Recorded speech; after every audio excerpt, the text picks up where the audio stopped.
तो आज के वीडियो में हम बात करने वाले हैं मोलस्का के अंदर रेस्पिरेशन। समझेंगे कि मोलस्का अपने अंदर रेस्पिरेशन की जो प्रोसेस है उसको किस तरीके से कंप्लीट करता है। उन सभी चीज़ों को हम आज के लेक्चर में डिस्कस करने वाले हैं। तो अगर आप चैनल पर नए हैं और अभी तक चैनल को सब्सक्राइब नहीं किया है तो आई अर्ज कि चैनल को सब्सक्राइब कर लीजिए, अपने दोस्तों से शेयर कर लीजिए। तो चलिए फिर डायरेक्टली मूव करते हैं अपने मेन टॉपिक के ऊपर। लेकिन उससे पहले अगर आप बीएससी जूलॉजी सेमेस्टर 1 या सेमेस्टर 2 के स्टूडेंट हैं तो आप सभी लोगों के लिए हमने अपना कंप्लीट ऑनलाइन कोर्स लॉन्च कर रखा है। तो एक बार जाके आप इसको एप्लीकेशन पर चेकआउट कर सकते हैं, लिंक आपको डिस्क्रिप्शन में मिल जाएगा। कोर्स रिलेटेड अगर आपको कुछ ज़्यादा जानकारी की ज़रूरत है तो आप डायरेक्टली मेरे व्हाट्सएप पे भी कनेक्ट कर सकते हैं, उसका भी लिंक आपको डिस्क्रिप्शन में मिल जाएगा। तो चलिए फिर समझते हैं कि मोलस्का में रेस्पिरेशन किस तरीके से होता है। अगर हम बात करें मोलस्का के अंदर रेस्पिरेशन की तो मोलस्का के अंदर हमें 3 तरीके से रेस्पिरेशन होता हुआ दिखता है। यानी हम बोल सकते हैं कि मोलस्क के अंदर जो रेस्पिरेशन है उसके लिए हमारे पास 3 मेथड्स होते हैं, ठीक है। जिनमें से एक को हम बोलते हैं क्यूटेनियस रेस्पिरेशन, तो ये आप देख पा रहे हो, एक होगा क्यूटेनियस रेस्पिरेशन, दूसरा है हमारा ब्रैंकियल रेस्पिरेशन और तीसरा क्या है, पल्मोनरी रेस्पिरेशन। तो ये 3 मेथड है। इन 3 मेथड की वजह से या बोल सकते हैं इन 3 मेथड के जरिए कोई भी मोलस्का अपने अंदर रेस्पिरेशन करता है, ठीक है। उसके अलावा इन तीनों मेथड के अंदर भी आपको कुछ मॉडिफिकेशंस देखने को मिलते हैं। जैसा जैसा मोलस्का का टाइप होगा, उसका अलग अलग जो क्लास होगा, उसके बेसिस पे यहाँ पर रेस्पिरेशन के अंदर आपको थोड़े बहुत डिफरेंसेस देखने को मिल जाते हैं, उसके अंदर थोड़े बहुत मॉडिफिकेशंस देखने को मिल जाते हैं। तो ये चीज़ आपको इसके बारे में अच्छे से याद रखना है, ठीक है। अब रेस्पिरेशन या स्टार्ट करने से पहले हमें एक छोटा सा स्ट्रक्चर पहले समझना होगा, ठीक है। पहले उस छोटे से स्ट्रक्चर को समझ लेते हैं, उसके बाद रेस्पिरेशन के अंदर डीप डाइव करेंगे, ठीक है। तो सबसे पहले हम इस स्ट्रक्चर को समझते हैं और इस स्ट्रक्चर को समझने के बाद हम फिर सारे रेस्पिरेशन का जो सारा प्रोसेस है उसको बहुत आसानी से अच्छे से समझ पाएंगे, ठीक है। तो जनरली क्या होता है, आपको मैंने बताया था कि जो मोलस्का होता है, जो आपका मोलस्का है, उसकी बॉडी को हम डिवाइड कर सकते हैं किसमें, उसके हेड में, उसके बाद अगर हम बात करें तो फुट में, उसके बाद अगर हम बात करें तो विसरल मास, और चौथा अगर हम बात करें तो मेंटल कैविटी। इस तरीके से इसके बॉडी को हम 4 पार्ट में डिवाइड कर सकते हैं, ठीक है। अब जनरली किस तरीके से दिखता है, ये सारे स्ट्रक्चर्स कहाँ पे प्रेजेंट होते हैं उसको समझते हैं। जनरली जितने भी मोलस्का होते हैं उनके बॉडी के ऊपर सबसे ऊपर एक कैल्शियम कार्बोनेट की सेल प्रेजेंट होती है। कैल्शियम कार्बोनेट और कॉन्कलिन की बनी हुई शेल प्रेजेंट होती है। तो सबसे ऊपर क्या होती है, शेल होती है, ठीक है। सेल के जस्ट नीचे एक दूसरी लेयर प्रेजेंट होती है। ये इस तरीके से एक दूसरी लेयर प्रेजेंट होती है।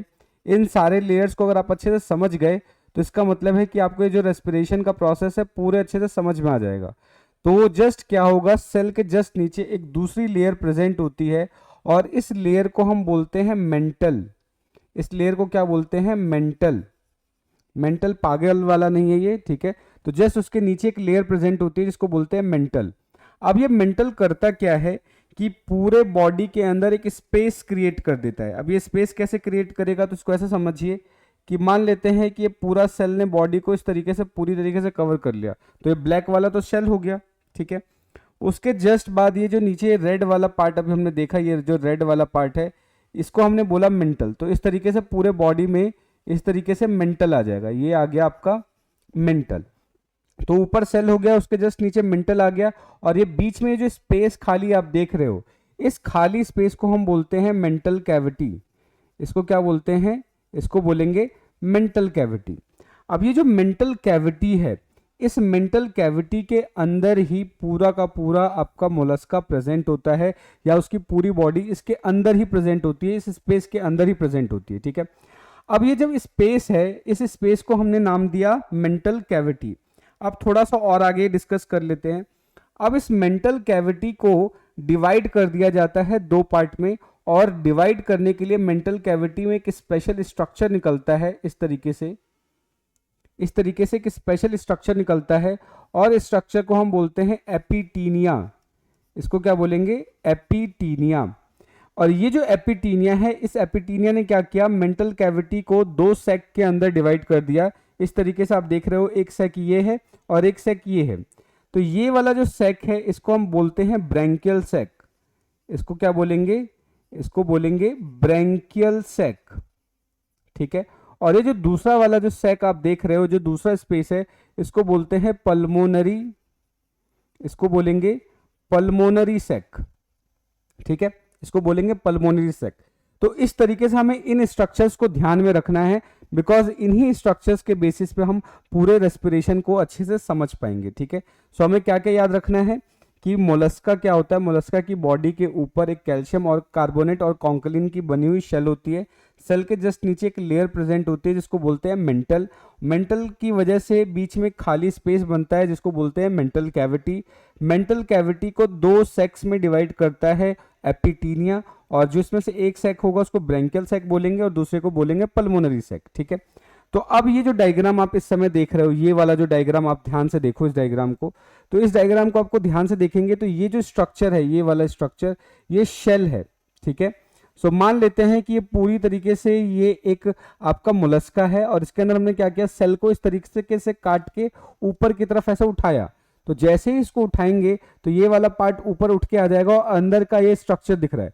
अंदर खाली स्पेस होगा और खाली स्पेस के अंदर क्या होता है, पूरा का पूरा ऑर्गेनिज्म प्रेजेंट होगा। ये इस तरीके से ये ऑर्गेनिज्म है, ठीक है, वो उस खाली स्पेस में प्रेजेंट होगा जिसको हम बोलते हैं मेंटल कैविटी, ठीक है। तो ऊपर वाला स्ट्रक्चर क्या हो जाएगा, आपका सेल होगा। सेल के जस्ट नीचे जो लेयर आप देख रहे हो उसको क्या बोलेंगे, मेंटल बोलेंगे। अब इस मेंटल की वजह से यहां पर आप देखेंगे कि एक दो सेक का फॉर्मेशन होगा और उस दो सेक का फॉर्मेशन करने के लिए एक स्पेशल स्ट्रक्चर प्रेजेंट होता है जिसको हम एपिटीनिया बोलते हैं, ठीक है। तो ये डायग्राम यहां से ध्यान दो, ये एपिटीनिया है। इस एपिटीनिया ने, ये जो स्ट्रक्चर आप देख रहे हो, ये वाला जो स्ट्रक्चर आप देख रहे हो जिसको हम एपिटीनिया बोल रहे हैं, ये एपिटीनिया क्या करेगा, आपका पूरा का पूरा ये जो मेंटल कैविटी है उसको दो पार्ट में डिवाइड कर देगा। ये वाला जो स्ट्रक्चर आप देख रहे हो, ये वाला पूरा स्ट्रक्चर है, इसको नाम देंगे ब्रैंकियल सैक। इसको क्या नाम देंगे, इसको नाम देंगे ब्रैंकियल सैक। और उसके बाद ये जो स्ट्रक्चर बच रहा है, ये वाला, ये क्या कहलाएगा आपका, पल्मोनरी सैक। ये नाम याद रखना है बिकॉज इन्हीं के बेसिस पे रेस्पिरेशन होगा, ठीक है। अब ये जो ब्रैंकियल सैक आप देख रहे हो, ब्रैंकियल सैक के अंदर इस तरीके से आपको कुछ लेयर्ड जैसे स्ट्रक्चर दिख रहे हैं। इस लेयर्ड स्ट्रक्चर को हम बोलते हैं टीनिया। इसको क्या बोलेंगे, टीनिया या टीनिडियम बोलते हैं, ठीक है। ये जो टीनिया और टीनिडियम है, ये बेसिकली हेल्प करता है ब्रैंकियल रेस्पिरेशन में, या फिर बोल सकते हो जब मोलस्का पानी के अंदर होता है तो उसके अंदर जो रेस्पिरेशन होगा उस कंडीशन में इस स्ट्रक्चर से होगा, ठीक है। तो ये सारे स्ट्रक्चर आई होप आपको अच्छे से क्लियर हो गए होंगे। अगर ये सारे स्ट्रक्चर आपको अच्छे से क्लियर हो गए तो हम जाके क्या है, मेन पार्ट को डिस्कस कर सकते हैं, ठीक है। तो अभी तक हमने क्या समझा, हमने समझा कि मोलस्का के अंदर जो रेस्पिरेशन होता है उसके लिए तीन मेथड है, ठीक है। एक ब्रैंकियल रेस्पिरेशन हो सकता है, क्यूटेनियस रेस्पिरेशन हो सकता है और पल्मोनरी रेस्पिरेशन हो सकता है। उसको समझने के लिए हमें उसके अंदर का इंटरनल स्ट्रक्चर समझना था, तो हम सारे स्ट्रक्चर्स को समझ चुके हैं, ठीक है। अब हम क्या करेंगे, वन बाय वन रेस्पिरेशन समझना स्टार्ट करते हैं। तो जो सबसे पहला रेस्पिरेशन आता है वो आता है आपका क्यूटेनियस या पैलियल रेस्पिरेशन। क्यूटेनियस का सिंपल मतलब होता है रेस्पिरेशन थ्रू स्किन, लेकिन यहाँ पर एज सच कोई तो स्किन है ही नहीं, ठीक है। सो यहाँ पर जो रेस्पिरेशन होगा, रेस्पिरेशन किसके थ्रू होगा, मेंटल के थ्रू होगा। किसके थ्रू होगा, मेंटल लेयर के थ्रू। अगर रेस्पिरेशन मेंटल लेयर के थ्रू होता है, अगर रेस्पिरेशन मेंटल लेयर के थ्रू होगा तो ऐसे रेस्पिरेशन को क्यूटेनियस या पैलियल रेस्पिरेशन बोलते हैं। तो ध्यान रखना है कि ये जो मेंटल लेयर होता है उसको पैलियल भी बोलते हैं। तो इसलिए मेंटल लेयर से होने वाला जो रेस्पिरेशन है उसको क्या नाम देंगे, क्यूटेनियस रेस्पिरेशन या पैलियल रेस्पिरेशन देंगे। अब ये भी जस्ट मैंने आपको बताया था, ऊपर सेल है और नीचे जो लेयर है, ये लेयर क्या आ जाएगा, मेंटल आ जाएगा। अब इस लेयर से रेस्पिरेशन होगा। अब इस रेस्पिरेशन कैसे होता है उसको समझने की कोशिश करेंगे। क्यूटेनियस या पैलियल रेस्पिरेशन ध्यान रखना है उन मोलस्का के अंदर होगा जिनके अंदर ये जो शेल है ऊपर वाला जो शेल है वो ज्यादा टफ ना हो, ज्यादा मोटा ना हो। बिकॉज अगर ये ही लेयर काफी टफ है, काफी थिक है, तो उस केस में गैसेस एक्सचेंज नहीं हो पाएगा। तो ध्यान रखना है कि पैलियल रेस्पिरेशन या क्यूटेनियस रेस्पिरेशन उन मोलस्का के अंदर होता है जिसके अंदर ये जो शेल है ऊपर, जो कैल्शियम कार्बोनेट का जो बना सेल है, ये कैसा होता है, आपका थिन होगा, ठीक है। तो ये चीज आपको याद रखना है, क्योंकि अगर ये थिन नहीं होगा तो रेस्पिरेशन नहीं हो सकता। ये चीज आपको इसके बारे में अच्छे से याद रखना है, ठीक है। सो आई होप आपको यहाँ तक की चीजें अच्छे से समझ में आ रही होंगी। अब इन्हीं चीजों को हम क्या करते हैं, एक बार पीपीटी की मदद से समझ लेते हैं, ठीक है। सो जनरली क्या होगा कि रेस्पिरेशन बाय मॉइस्ट इंटेग्यूमेंट, ये जो मॉइस्ट इंटेग्यूमेंट है, मॉइस्ट इंटेग्यूमेंट का मतलब ये जो लेयर है, ठीक है, क्योंकि क्यूटेनियस या पैलियल रेस्पिरेशन होने के लिए उस लेयर का मॉइस्ट होना जरूरी है, तभी गैसेज एक्सचेंज हो पाएगा, ठीक है। सो रेस्पिरेशन बाय मॉइस्ट इंटेग्यूमेंट या फिर मेंटल, ठीक है, इसी को हम क्या बोलेंगे, क्यूटेनियस या पैलियल रेस्पिरेशन बोलेंगे। और ये सबसे सिंपलेस्ट मेथड है, ठीक है, ये क्या है, सबसे सिंपलेस्ट मेथड है किसी मोलस्का के अंदर रेस्पिरेशन का, ठीक है, ये चीज आपको याद रखना है। नेक्स्ट ध्यान रखना है कि ये जो इस तरीके का रेस्पिरेशन है आपको देखने को मिल सकता है, स्कैफोफोडा हो गया या स्मॉल ए प्लेकोफोरा हो जाएगा, या फिर अगर हम बात करें तो ओफिस्टोब्रैंकिया हो गया, या कुछ टेरिस्ट्रियल फॉर्म है उनके अंदर भी आपको इस तरीके का रेस्पिरेशन देखने को मिल जाएगा, ठीक है। अब यहाँ पे जो रेस्पिरेशन है, क्योंकि मेंटल कैविटी पूरे बॉडी में मतलब कि प्रेजेंट है, तो इसलिए ये जो मेंटल लेयर है ये पूरे होल बॉडी सरफेस से होगा। तो यहाँ पे जो रेस्पिरेशन है वो क्या होगा, पूरे होल बॉडी सरफेस से होगा। ये चीज आपको इसके बारे में याद रखना है, क्योंकि ये जो मेंटल लेयर है पूरे बॉडी में बटी हुई होती है या पूरे बॉडी में प्रेजेंट होती है, इसलिए जो स्किन के थ्रू या जो क्यूटेनियस रेस्पिरेशन होता है through out the body surface होगा। ये चीज आपको याद रखना है, ठीक है।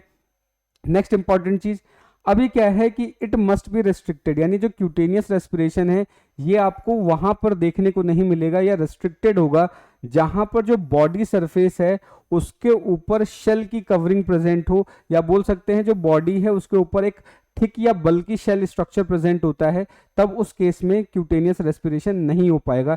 ये चीज आपको याद रखना है, ठीक है। नेक्स्ट इंपॉर्टेंट चीज कि क्यूटेनियस रेस्पिरेशन आपको उन मोलस्का के अंदर भी देखने को मिल सकता है जिनमें क्यूटेनियस के अलावा भी दूसरे स्ट्रक्चर्स प्रेजेंट है, जैसे कि सपोज करो कि पल्मोनरी रेस्पिरेशन वहां पर पॉसिबल है, फिर भी वहां पर क्या है आपको क्यूटेनियस रेस्पिरेशन देखने को मिल सकता है, ठीक है। तो ये चीज याद रखना है। तो जरूरी नहीं है कि क्यूटेनियस रेस्पिरेशन सिर्फ और सिर्फ उन्हीं मोलस्क के अंदर देखने को मिले जिसके अंदर शेल थिन हो, ठीक है, ये उन मोलस्क के अंदर भी देखने को मिल सकते हैं जिनके अंदर की स्किन के अलावा या क्यूटेन ये या पेलियम के अलावा या मेंटल के अलावा कोई दूसरा पार्ट भी प्रेजेंट है, तो वहां पर भी इस तरीके से रेस्पिरेशन देखा जा सकता है। ये चीज आपको याद रखना है, ठीक है। सो अब होगा क्या, इन ऑल बाइवॉल्स का मतलब क्या है, जिनकी बॉडी के दो पार्ट में डिवाइड हो जाती हैं उनको बाइवॉल्स बोल सकते हैं। यहाँ पे जो इनर मेंटल सरफेस है, ठीक है, वो कंट्रीब्यूट करता है फॉर द ऑक्सीजनेशन, यानी कि बेसिकली रेस्पिरेशन में हेल्प करेगा। Although respiration is mainly branchial और थ्रू द गिल्स, यानी बाइवल्स के अंदर जो मेजर रेस्पिरेशन होता है वो ब्रैंकियल रेस्पिरेशन होता है, लेकिन फिर भी इनके अंदर जो ये क्यूटेनियस या पैलियल रेस्पिरेशन आपको देखने को मिल जाता है, ठीक है। सो आई होप आपको ये अच्छे से समझ में आ रहा होगा। अगर फिर भी कोई डाउट बन रहा है, कोई सजेशन है, तो आप कमेंट करके बता सकते हैं, ठीक है। सो ये तो था पहला मेथड, यानी क्यूटेनियस या पैलियम रेस्पिरेशन बोलते हैं। तो आपको आई होप कि याद रह जाएगा कि क्यूटेनियस का मतलब क्या है, कि यहाँ पर मेंटल लेयर से क्या होगा, गैसेज एक्सचेंज होगा, ठीक है, ये चीज आपको याद रखना है। नेक्स्ट अब बात करते हैं पल्मोनरी रेस्पिरेशन। अब पल्मोनरी रेस्पिरेशन का मतलब क्या है कि respiration through lungs. Pulmonary word का मतलब क्या होता है, रेस्पिरेशन थ्रू लंग्स। लेकिन आपको ये जान के अचंभा होगा कि यहाँ पर जो ये मोलस्का होते हैं उनमें तो लंग्स एब्सेंट होते हैं। लंग्स क्या होंगे, एब्सेंट होंगे, ठीक है। ये चीज आपको याद रखना है कि इसके अंदर तो लंग होगा ही नहीं। तो जब लंग है ही नहीं तो फिर कैसे बोल रहे हैं कि रेस्पिरेशन यहाँ पर लंग्स के थ्रू होगा या पल्मोनरी रेस्पिरेशन होगा। तो बेसिकली होगा क्या कि ये जो मोलस्का है, मोलस्का के अंदर प्रेजेंट होता है मेंटल कैविटी। क्या प्रेजेंट होता है, मेंटल कैविटी। और ये जो मेंटल कैविटी है बेसिकली ऐसा फंक्शन करता है जैसे कि वो लंग्स हो, ठीक है। तो mental cavity functions as a lung, ठीक है। तो लंग के जैसा फंक्शन करता है, इसलिए यहां पर हम इसको पल्मोनरी रेस्पिरेशन बोलते हैं, ठीक है। अब ये पल्मोनरी रेस्पिरेशन होगा कैसे उसको अभी समझते हैं। तो अभी जस्ट मैंने आपको बताया कि जो मेंटल कैविटी है वो क्या करे, मेंटल कैविटी को बेसिकली जो एपिटीनिया स्ट्रक्चर है उसको दो सेक में डिवाइड कर देता है। तो इधर जो पीछे वाला सेक है इसको नाम दिया था हमने पल्मोनरी सेक। इसको क्या नाम दिया था, पल्मोनरी सेक। अब इस पल्मोनरी सेक के अंदर क्या होगा कि इस पर्टिकुलर सेक के अंदर आपको बहुत सारे ब्लड वेसल्स देखने को मिलते हैं। यानी यहाँ पर पल्मोनरी सेक के अंदर बहुत ज़्यादा अमाउंट पे ब्लड वेस्कुलर सिस्टम या ब्लड वेसल्स के कनेक्शंस यहाँ पर देखने को मिलते हैं इस पर्टिकुलर पल्मोनरी सेक के अंदर, ठीक है। और ये पल्मोनरी सेक किसका पार्ट है? मेंटल कैविटी का पार्ट है, ध्यान रखना है, ठीक है। सो इसके अंदर आपको बहुत सारे इस तरीके से मल्टीपल ब्लड वेसल्स देखने को मिलेंगे। यहाँ पे आपको मल्टीपल ब्लड वेसल्स देखने को मिलेंगे। अभी जो मल्टीपल ब्लड वेसल्स है, इस मल्टीपल ब्लड वेसल्स में होगा क्या कि ये जो पानी है, जो वाटर है, यहाँ पर वाटर एंटर करेगा, ठीक है। यहाँ पर क्या करेगा? वाटर एंटर करेगा और एंटर करने के बाद इस पर्टिकुलरली ये जो ब्लड वेसल्स है, यहीं पर गैसेज एक्सचेंज या बोल सकते हो कि यहाँ से एयर एंटर करेगा और एंटर करने के बाद यहीं से गैसेज एक्सचेंज होगा और गैसेज एक्सचेंज होने के बाद यहाँ से जो डीऑक्सीजनेटेड या बोल सकते हो कि एक ऐसा एयर जिसके अंदर कार्बन डाइऑक्साइड ज़्यादा है वो बाहर रिलीज हो जाएगा, ठीक है। तो ये चीज़ आपको याद रखना है। इस तरीके का जो रेस्पिरेशन है आपको टेरेस्ट्रियल मोलस्क के अंदर ज़्यादा से ज़्यादा देखने को मिलता है, ठीक है। सो आई होप आपको ये अच्छी चीज़ें अच्छे से समझ में आ गई होंगी। आज का ये जो लेक्चर है हमारा, ये इस पेन टैप पे ही हम इसको रिकॉर्ड कर रहे हैं because I am suffering from cold और मैं स्किन के बेसिकली क्या है, जो हमारा ये पर्टिकुलर जो बोर्ड है डिजिटल बोर्ड, वहाँ पे जा नहीं सकते बिकॉज थोड़े इश्यूज हैं कोल्ड की वजह से, इसलिए मैंने सोचा कि इसी मोड से पढ़ाते हैं। बट आई होप कि आपको सारी चीज़ें समझ में आ रही होंगी। अगर फिर भी कोई डाउट बन रहा है, कोई सजेशन है, तो आप कमेंट करके बता सकते हैं, ठीक है। तो अब इसको देख लेते हैं। जितने भी आप यहाँ पर ध्यान से देखेंगे, जितने भी टेरिस्ट्रियल पल्मोनेट्स हैं, ठीक है, टेरिस्ट्रियल का मतलब जो जमीन पे पाए जाते हैं, ठीक है, जैसे कि लाइमेक्स की बात करें, एरियन की बात करें, तो यहाँ पर जो ट्रू टेंटिनिडियम है वो डिसअपियर हो जाता है और वो जो मेंटल कैविटी है वही ट्रांसफॉर्म हो जाता है पल्मोनरी सैक की फॉर्म में, यानी लंग्स के जैसा फंक्शन करता है और पार्टिसिपेट करता है एरियल रेस्पिरेशन में, ठीक है। तो ये चीज़ आपको याद रखना है। अब जो रूफ ऑफ पल्मोनरी सैक, ये जो पल्मोनरी सैक है, इसका जो रूफ है उसके अंदर आप देखोगे बहुत ज़्यादा अमाउंट में ब्लड वेसल्स की सप्लाई होती है, ठीक है। अब ब्लड वेसल्स की बहुत ज़्यादा सप्लाई है तो यहाँ पे जब एयर आएगा, अब कंटिन्यूसली मस्कुलर कॉन्ट्रैक्शन और रिलैक्सेशन की वजह से क्या होगा कि जो एयर है उस पर्टिकुलर कैविटी के अंदर जाएगी और जाने के बाद वहाँ पे गैसेज एक्सचेंज होगा और होने के बाद वो जो एयर है वो बाहर की तरफ निकल के आ जाती है, ठीक है। तो इस तरीके से पल्मोनरी रेस्पिरेशन होता है, ये चीज़ आपको याद रखना है। तो यहाँ पर क्या है, air enter and leave through the sex through a small rounded pulmonary aperture right sided provided a valve. यहाँ पे एक वाल्व होता है जिसकी मदद से वो एंटर करता है और बाहर निकलता है, ये चीज़ आपको याद रखना है, ठीक है।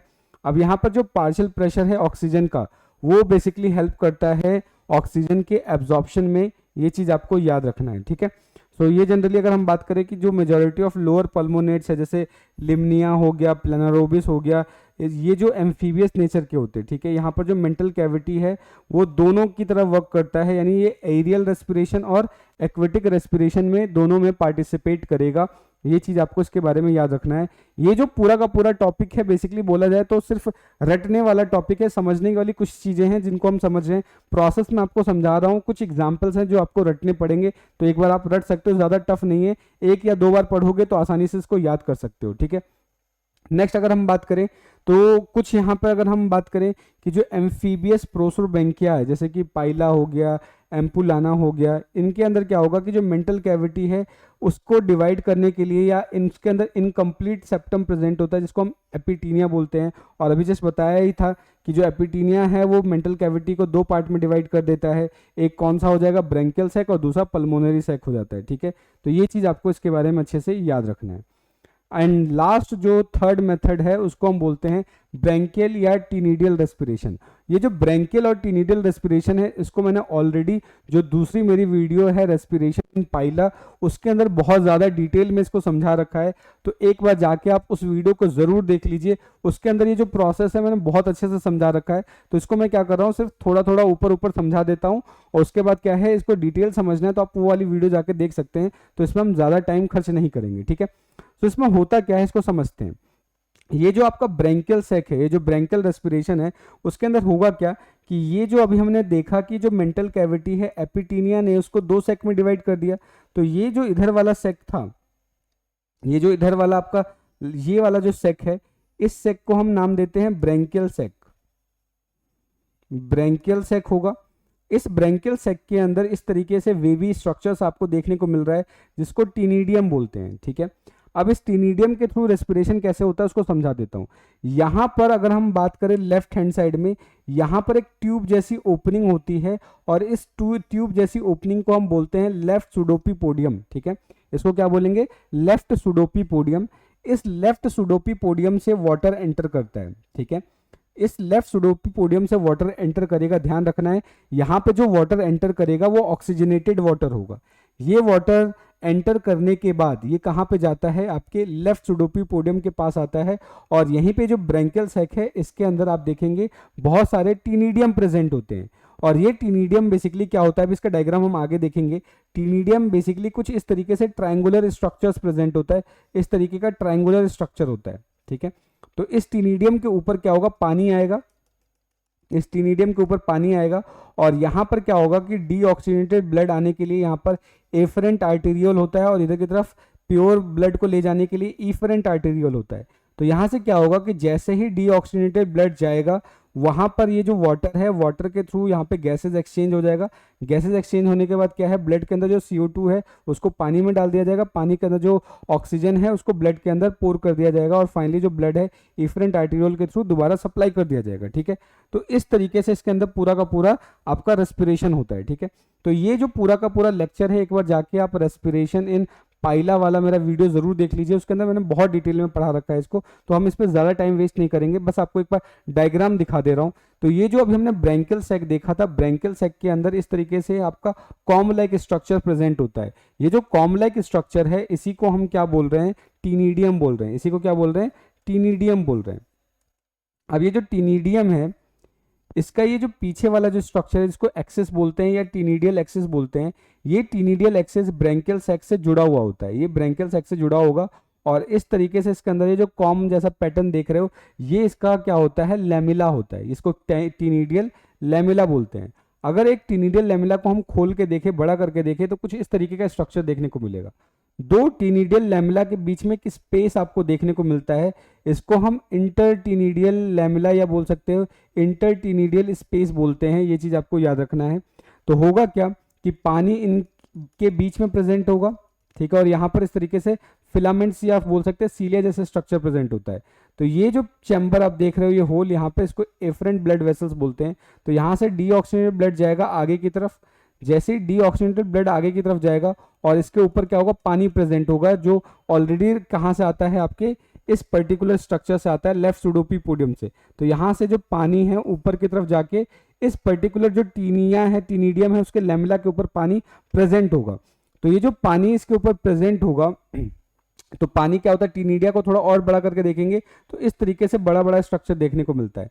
तो यहाँ पर क्या होगा कि जो ओवरऑल पानी है, ठीक है, जो ओवरऑल यहाँ पर आप पानी देख रहे हो, ये पानी क्या करेगा कि इस पर्टिकुलर जगह से पास आउट होगा। इस पर्टिकुलर ये जो जगह है यहाँ से पास आउट होगा और यहीं पर गैसेज एक्सचेंज हो जाता है और होने के बाद जो प्योर ब्लड है वो इस इफरेंट ब्लड वेसल्स की मदद से दोबारा सप्लाई कर दिया जाता है। तो इस तरीके से पूरा सर्कुलेशन होता है। अगेन आई अर्ज कि एक बार जाके आप इसको मेरी दूसरी जो वीडियो वहाँ से देख सकते हो, वहाँ पे मैंने इसको बहुत डिटेल में बताया। ठीक है, अब जो यहाँ पर हमें सिर्फ समझना है वो समझना है कि इसके एग्जाम्पल्स क्या है। ठीक है, नंबर्स पोजीशंस के बेसिस पे हम बेसिकली क्या है, जो टीनिडिया है, टीनिडिया है और नंबर के पोजीशन के बेसिस पे हम क्या करते हैं? मोलस्का का क्लासिफिकेशन कर देते हैं। ठीक है, तो अभी हमें जो समझना है वो समझना है कि इसके अलग अलग टाइप क्या है, इसके अलग अलग एग्जाम्पल्स क्या है। ठीक है, जैसे कि अगर हम बात करें कि मोनोप्लेकोफोरा के अंदर, ये जो आपका मोनोप्लेकोफोरा है उसके अंदर आप देखेंगे कि 5 पेयर गिल्स प्रेजेंट होते हैं। ठीक है, इन द पेलियल ग्रुप, पेलियल ग्रुप के अंदर क्या होगा? 5 पेयर गिल्स प्रेजेंट होते हैं। पेलियल ग्रुप का मतलब होता है मेंटल कैविटी का जो ग्रुप है उसके अंदर ये प्रेजेंट होगा। ठीक है, ये याद रखना है। नेक्स्ट, एम्फीन्यूरा की बात करें तो एम्फीन्यूरा के अंदर गिल्स आर ट्रू टीनिडिया, यानी यहाँ पर जो गिल्स होता है बिल्कुल ट्रू टीनिडिया के जैसा होगा और पीछे की तरफ लोकेटेड होगा। ठीक है, ये चीज याद रखना है। नेक्स्ट, अगर हम बात करें पॉलीप्लेकोफोरा की बात करें या प्लेकोफोरा की बात करें तो यहाँ पे जो गिल्स होता है वो बाइपेक्टिनेट होता है। बाइपेक्टिनेट का मतलब कि यहाँ पर आपको एक ही स्ट्रक्चर देखने को मिल रहा है, लेकिन वहाँ पर इस तरीके से 2 ट्रायंगुलर बीच में इस तरीके से लाइन जाएगा और यहाँ पर इस तरीके से बेसिकली 2 पैक्टिनेट स्ट्रक्चर देखने को मिलता है। ठीक है, तो ये चीज आपको याद रखना है। ए प्लेकोफोरा की बात करें तो यहाँ पर ए प्लेकोफोरा का मतलब गिल्स यहाँ पर एब्सेंट होगा या रिड्यूस टू प्लूम लाइक टिनिडिया नियर द एनस, ये चीज़ आपको याद रखना है। गैस्ट्रोपोडा की अगर बात करें तो यहाँ पे जो गिल्स है वो शिफ्ट हो जाता है आगे की तरफ, क्योंकि यहाँ पे टोरीजन होता है, टोरीजन की वजह से जो गिल्स है वो आगे की तरफ शिफ्ट हो जाएगा, ठीक है। और गिल्स कैसा होता है, बाइपेक्टिनेट गिल्स होगा, ये चीज़ इसके बारे में याद रखना है। नेक्स्ट अगर हम बात करें ओपिस्टोब्रैंकिया की, तो यहाँ पे जो शेल है उसके अंदर रिडक्शन होगा बिकॉज एंड डीटोरीजन होता है, जिसकी वजह से जो मेंटल कैविटी है वो पीछे की तरफ चला जाता है। अगर टोरीजन होता है तो टोरीजन की वजह से मेंटल कैविटी आगे आ जाता है और डीटोरीजन की वजह से मेंटल कैविटी पीछे की तरफ चला जाता है, ठीक है। जिसकी वजह से यहाँ पे जो टीनिडिया है वो डिक्रीजिंग नेचर का हो जाता है, यानी उसका इंपॉर्टेंस कम हो जाएगा, ठीक है। ये चीज़ आपको याद रखना है। नेक्स्ट अगर बात करें नूडीब्रैंक्स या एसिला के अंदर, तो यहाँ पर होगा क्या कि जो कंप्लीटली लॉस्ट, डोरिस में क्या होगा कि कंप्लीटली लॉस्ट हो जाता है ट्रू टीनिडियम और मेंटल कैविटी, ये चीज़ आपको याद रखना है। नेक्स्ट अगर बात करें पल्मोनेटा के अंदर, जिसके अंदर टेरिस्टियल स्नेल गिल्स यहाँ पर एब्सेंट होते हैं एंड मेंटल कैविटी मॉडिफाइड हो जाता है लंग्स की तरह, और यहाँ पर एरियल रेस्पिरेशन होगा, ठीक है, यानी पल्मोनरी रेस्पिरेशन होता है यहाँ पर, ये चीज़ याद रखना है। नेक्स्ट कि यहाँ पर अगर हम बात करें इसके फंक्शन के बारे में, तो फंक्शन कैसा होगा, जस्ट अभी मैंने आपको बता ही दिया था कि एंटर करेगा पानी के अंदर और यहाँ पे एक्सचेंज हो जाएगा, और एक्सचेंज होने के बाद पूरा का पूरा प्योर जो बॉडी को सप्लाई कर दिया जाता है। एक बार ये वीडियो ज़रूर जाकर देख लीजिएगा, बस ये एग्जाम्पल्स आपको याद रखना है, अदरवाइज पूरा प्रोसेस मैंने आपको बता ही रखा है, ठीक है। नेक्स्ट अगर हम बात करें फिलीब्रैंकिया, फिलीब्रैंकल गिल्स कैसा होता है इसको अभी हम समझते हैं यहाँ पर। तो ये जो डायग्राम आप देख रहे हो, ठीक है, तो यहाँ पर ये फिलीब्रैंकिया देखने को मिल रहा है। फिलीब्रैंकिया का मतलब क्या है कि यहाँ पे जो गिल्स होते हैं काफ़ी पास पास होते हैं और वी शेप स्ट्रक्चर बनाते हैं, क्लोजली वी शेप स्ट्रक्चर बनाएंगे, जिसकी वजह से यहाँ पे जो अपीयरेंस आता है वो डब्ल्यू शेप का आता है, ये चीज़ आपको याद रखना है, ठीक है। नेक्स्ट अगर हम बात करें ह्यूमिलोब्रैंकिया, तो यहाँ पर क्या होगा कि जो गिल्स है वो gills features vascular cross connection forming water tubes for filtration and respiration, यहाँ पर क्रॉस कनेक्शन हो जाएगा और फिल्ट्रेशन और रेस्पिरेशन में हेल्प करेगा। अगर हम सेप्टिब्रैंकिया की बात करें तो यहाँ पे जो गिल्स है वो डीजनरेट हो जाएगा और रिप्लेस कर दिया जाता है by muscular septum for creating water current, यहाँ पे मस्कुलर सेप्टम्स क्रिएट कर दिए जाते हैं ताकि वाटर करंट को ऊपर भेजा जा सके और गैसेज एक्सचेंज हो पाए, ठीक है।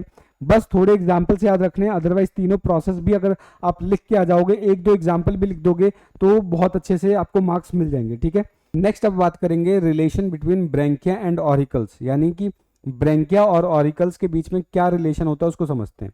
तो ये जो ब्रैंकी है इसका काम क्या होगा कि डीऑक्सीजनेटेड ब्लड को ऑक्सीजनेट करना, ठीक है, और ऑरिकल्स का काम क्या होता है कि उसको आगे सप्लाई करना, ठीक है।